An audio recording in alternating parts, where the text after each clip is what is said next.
Well, hello, International Zine Librarians Unconference. I'm BluRaven Houvener, writer, illustrator, and fellow zinester.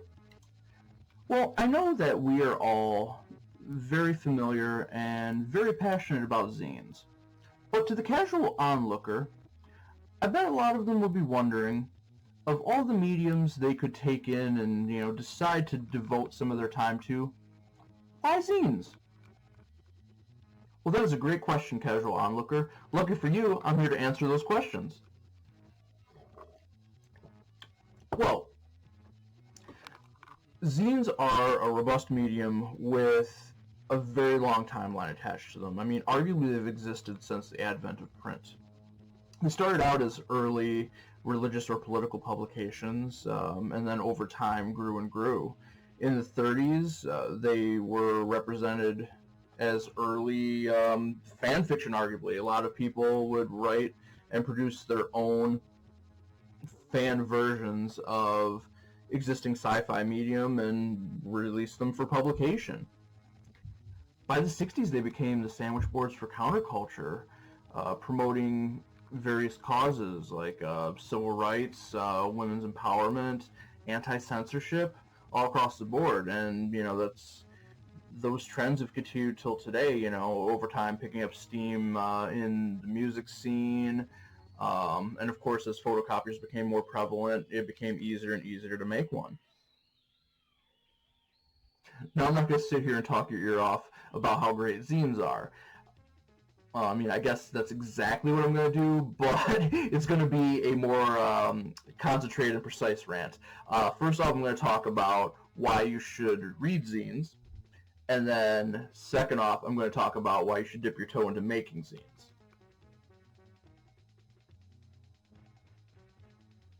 On the topic of why you should read zines, I pose this question to you. What are you into? Seems like a simple question, yes. But honestly, that's what it all boils down to. Anything you're possibly into, there's a zine about it. And the opinions and information inside are going to be, traditionally untraditional. There'll just be information, unfiltered opinion, not like stuff you'd find in like commercial publications, which is what makes zines such a great experience. Zinesters like Kyra Celeste zines and reflective zines focus on topics like self-empowerment, self-betterment, learning and becoming a better person because of it. And on top of that, they deliver it all with their own artistic style and flair. Coin-operated press focuses on very here and now topics. Their zines are very artsy and they have great collaborations. And a personal favorite type of zine, one of which I do often, are mini comics, which are great. Like, oftentimes just self-contained stories.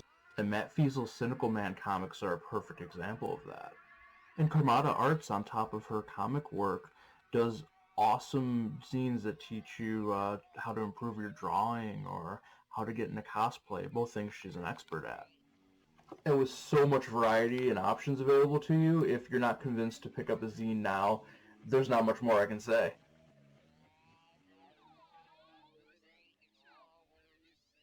Now, if there's anything more fun than reading a zine, it's making a zine. And there are a multitude of reasons as to why. First off, if you've ever got an idea brewing in the old noggin, get it out there. There's really no barrier in your way towards getting into making a zine and getting it out there. Once you've created your zine, there's zine trades, there are independent shops where they will happily sell your zine. You can just, give them to people or leave them, at a coffee shop, or, I've heard of people leaving them on the bus, and people picking them up that way.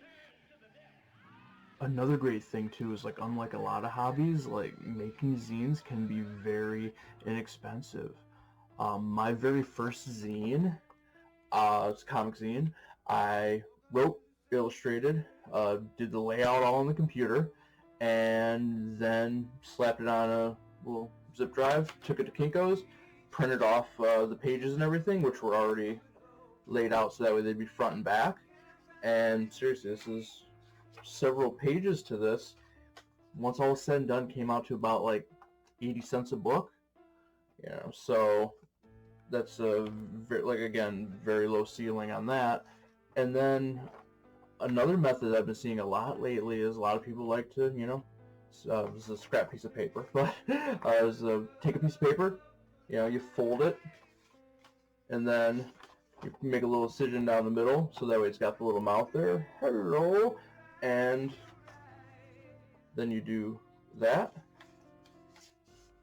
and boom, you've got a several-page zine right there, and that's one page. So I mean, this costs 80 cents. You know, doing one page, even if it was two-sided, you know, it'd be way less than that. So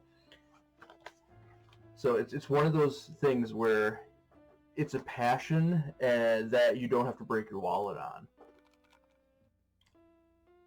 And as far as creativity goes with it, the sky's the limit.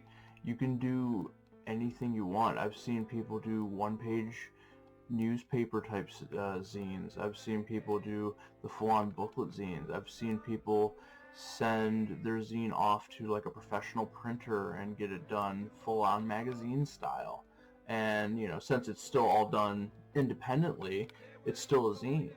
And in this day and age when commercialism runs rampant, zines are the ultimate form of free thought and like that indie spirit. They embody that indie spirit that is huge right now, because people can, you know, take their words and get them out there.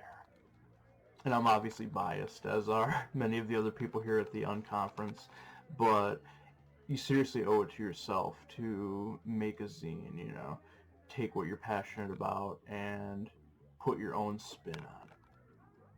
That being said, I hope my words have resonated with you, to either go out there and get some zines yourself, and even more, fingers crossed, hopefully make some zines yourself.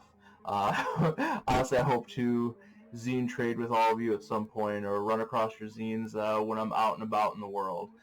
I guess this has been my, I'm not TED, so this isn't a TED Talk, but this has been a BluRaven Talk, I guess. Happy Unconference to all of you, and happy zining.